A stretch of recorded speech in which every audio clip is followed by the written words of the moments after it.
So get this. There is a new rehab strategy after knee replacements that is cutting opioid use dramatically, and it's improving satisfaction with surgery. But when a surgeon friend of mine was telling me about it, I couldn't help but get a little defensive.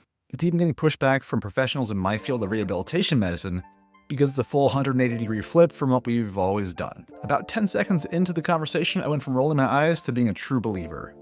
Both because it was a trusted friend and colleague, and because of the incredible results he's been getting. The good news? It's even less work for you after surgery. So if you're about to have your knee replaced or just had it done, you're in for a treat. So let me tell you about what I got wrong before, why this new way may be better, and what you should do about it if your doctor is a skeptic. First, my name is Dr. Alex Watson, and I get people ready. In today's case, let's talk about how to get people ready for knee replacement and the recovery after. So this video was inspired by my sunrise conversation with Dr. Judy Kerbel. Subscribe to the channel on your way over to watching that harrowing conversation with me trying to match the early morning energy of an orthopedic surgeon. It was a struggle for me. One other note, I'm going to say you a lot in this video because if I keep it completely third person, we're going to go crazy saying the patient or my patient over and over and over. Despite me saying you, this is absolutely not medical advice.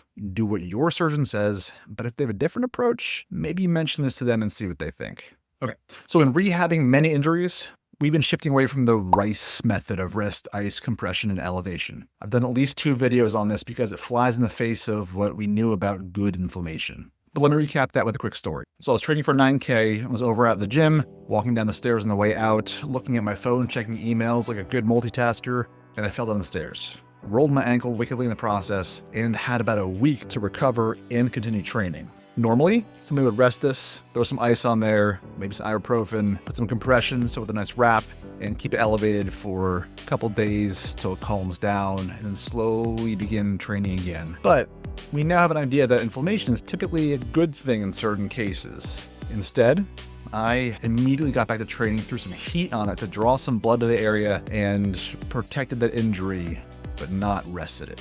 This worked because for acute injuries, your body uses inflammation as both a distress beacon and a rallying cry. It tells your body where the injury is and to increase the blood flow to deliver more healing hormones and building blocks to rebuild injured structures. Surgery in many cases behaves similarly. Bed rest and immobility can worsen metabolic health, weaken tissues around that surgical site. That can then lead to secondary issues as well as decreased blood flow in general because you're laying down and not walking around. Knees are different. They're not a very stable joint. And so nature has built in a particular fuse there to break the circuit if things seem to be going wrong. If pain and inflammation get too high, the fuse blows and your quadriceps muscles won't contract as hard. This is a concept called arthrogenic muscle inhibition, or AMI. This will then limit the range of motion and increase your stiffness in the knee joint, which contributes to worse pain and inflammation. So what does that mean? This means that the no pain, no gain mentality that drove so much of strength and conditioning and rehab that we've been doing after knee replacements may have been needlessly worsening pain and actually slowing recovery. Kind of counterintuitive there.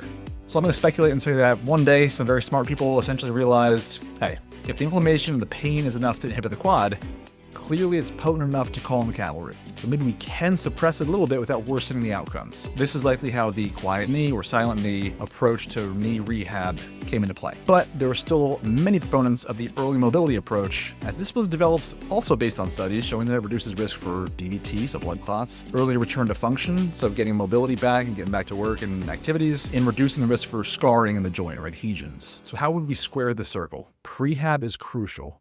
A big part about my practice and this YouTube channel is the idea of prehab, getting ready for surgery, which will then improve your outcomes from surgery and reduce complications along the way. This involves strengthening all the muscles around the hips and knees. This is improving your metabolic health with medications and very deliberate exercise strategies and nutritional changes, as well as getting the best rest and recovery that you can along the way. If you make sure this brief period of reduced activity after surgery is preceded by 6 weeks of dedicated strengthening of those hips and knee joints, those stabilizer muscles, you can tolerate some brief weakening after surgery without fully dropping back down below that prior starting point you had before prehab even began. In other words, you bring your baseline up, so when you go down after surgery, you're still above that initial baseline. The activity limitations in this quiet knee idea are there to avoid flaring up the pain. You have gentle range of motion, a few steps around the house every 15-30 minutes, and isometric exercises don't flare the pain up, you may have gotten the best of both worlds. Another point. Ice, and other anti-inflammatories. This was one of the big points with the silent knee, quiet knee protocol. Excessive inflammation is very upstream from all the stiffness, quad muscle issues, and scarring. If you control the inflammation and the pain, then you're going to avoid those other issues. So in this case, that kind of jives with both protocols, early mobility and the quiet knee. So even if you're not going to get up and walk often, you can still reduce your risk for blood clots, which is one of the big complications that you worry about after joint replacements and other orthopedic surgeries, by taking whatever your surgeon prescribes. This is often going to be aspirin once or twice daily, and you can pump your calves. So literally sit on the couch, you're just pushing as if you're pushing on the brake there, pumping your calves up and down, basically what we tell you to do when you're on an airplane ride or something else like that. It gets the blood flowing up from the calves back to the body. Compression stockings are also helpful here too, and they're quite comfy.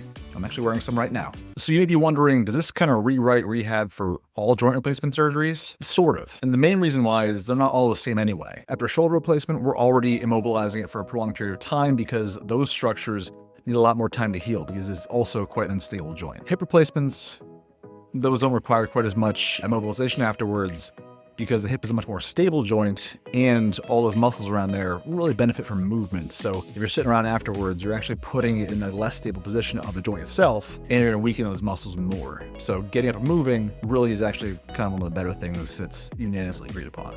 Please give this video a like, and if you want to hear about Dr. Kerbal's incredible patient success in using this protocol, plus my perspective on hormone replacement therapies and weight loss medications before knee replacement, check out this video right here. And thanks for watching.